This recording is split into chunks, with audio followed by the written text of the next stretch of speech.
Նախ տեսնես, որ ելույթից հետո դահլիճը սառեց։ Առավել ևս ասեմ, կարծեք նախախնամությունը նորից իմ կողմից է, որովհետև իմ ելույթը գրված բավականին երկար է, ես հնարավորություն կունենամ նաև ընդմիջումից հետո խոսել, առաջի մասը կխոսեմ որպես պատգամավոր ազգային ժողովի նախագահ Գալուստ Սահակյան, երկրորդ մասը ստիպված եմ լինելու խոսել որպես պատգամավոր Գալուստ Սահակյան։ Եվ այսպես, մեծահարկ պարոն վարչապետ, հարգելի պատգամավորներ, կառավարության հարգելի անդամներ, թույլ տվեք նախ եւ առաջ շնորհավորել Հայաստանի Հանրապետության նոր կառավարությանը լիարժեք կազմավորման եւ իր գործունեության ծրագրի ներկայացման կապակցությամբ։ Քաղաքական այս կարևորագույն փաստաթղթի քննարկումով կարծում եմ մենք ազդարարում ենք Հայաստանի զարգացման նոր փուլ, ինչը պայմանավորված է ոչ միայն մեր հանրապետությունում, այլ տարածաշրջանում եւ ամբողջ աշխարհում վերջին տարիներին ծավալվող գլոբալ իրադարձություններով։ Աշխարհաքաղաքական նոր միտումներով, ինչպես նաև Հայաստանի Հանրապետության կողմից այդ միտումներին համարժեք արձագանքման անհրաժեշտությամբ։ Այս առումով Հայաստանի Հանրապետության կառավարության ծրագիրը կարծում եմ հնարավորինս արտացոլել է այն մարտահրավերներն ու հիմնախնդիրների հայեցակարգային լուծումները, որոնք թույլ կտան առաջիկա մի քանի տարիների ընթացքում ստեղծել Հայաստանի սոցիալ-տնտեսական եւ հասարակական քաղաքական կայուն զարգացման ամուր հիմքեր, ապահովելով առաջընթաց, զարգացում եւ ինտեգրացիոն գործընթացներին ակտիվ մասնակցություն։ Մյուս կողմից կառավարության այս ծրագիրը մշակվել եւ ներկայացվել է որպես նոր իրողությունների պայմաններում, բնականաբար պահպանելով եւ շարունակելով նախորդ կառավարության կողմից ձեռնարկած այն բոլոր բարեփոխումներն ու ծրագրերը, որոնք ապացուցել են իրենց արդյունավետությունն ու կենսունակությունը, ինչպես նաեւ Հայաստանի Հանրապետության ազգային անվտանգության ռազմավարության, Հայաստանի Հանրապետության նախագահի, Հայաստանի Հանրապետական կուսակցության նախընտրական ծրագրի հիմնական դրույթներն ու խորհրդարանական կուսակցությունների ծրագրերում ներկայացված նշված փաստաթղթերի հետ համադրելի գաղափարները։ Մասնավորապես Հայաստանի Հանրապետական կուսակցությունն այս անգամ միայնակ է ստանձնել երկրի կայունության ապահովման եւ զարգացման քաղաքական պատասխանատվությունը։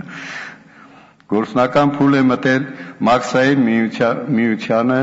եւ Եվրասիական տնտեսական միությանն անդամակցելու գործընթացը։ Եվրամիության հետ հարաբերություններում համագործակցության նոր մոտեցումների ու մեխանիզմների ներդրման անհրաժեշտություն է առաջացել, որոնք ստիպում են վերանայել դեռևս 1 տարի առաջ նախորդ կառավարության ծրագրում արձանագրված եւ մեր կողմից հավանություն արժանացած որոշ մոտեցումներ ու գաղափարները։ Ես ողջունում եմ այն հիմնական գաղափարախոսությունը, որ դրված է այս ծրագրի հիմքում, այն է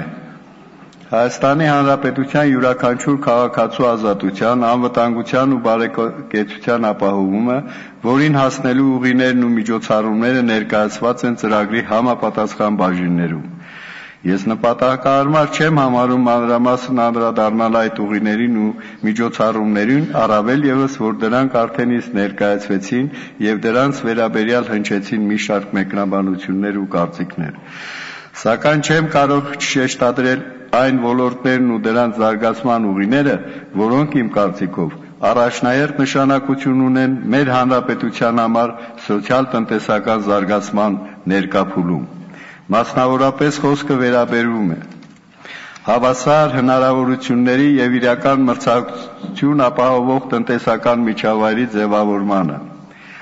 տնտեսական աճի հետ անմիջականորեն շահկապված նոր աշխատատեղերի եւ մասնավոր ու պետական հատվածներում արժանապատիվ վարձատրության համակարգի ստեղծմանը, 4 նոր ջրամբարների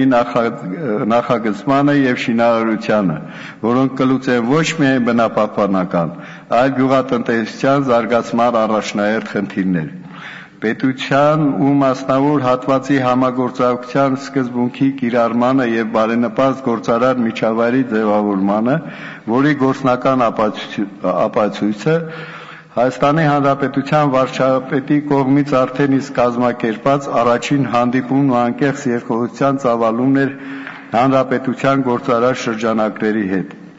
Ակտիվ արդյունաբերական քաղաքականության իրականացմանը, այդ թվում փոքր եւ միջին ձեռնարկատիրության զարգացմանը եւ գյուղատնտեսության համար առաջնահերթ աջակցության ապահովմանը, տնտեսական մրցակցության խրախուսմանը եւ մրցակցային ամբողջ մթնոլորտի ձևավորմանը, ինտեգրացիոն նոր միտումների ֆոնին հարկային եւ մաքսային կարգավորումների պարզեցմանն ու կատարելագործմանը, ժողովրդագրական քաղաքականության ու միգրացիոն հոսքերի կարգավորման ակտիվացմանը,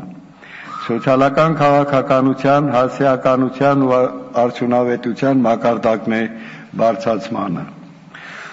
կառավարման համակարգի բարեփոխումներին, այդ թվում տեղական ինքնակառավարման դերի ու նշանակության էական բարձրացմանը, համայնքների խոշորացման ու նրանց ֆինանսների հնարավորությունների ընդլայնմանը։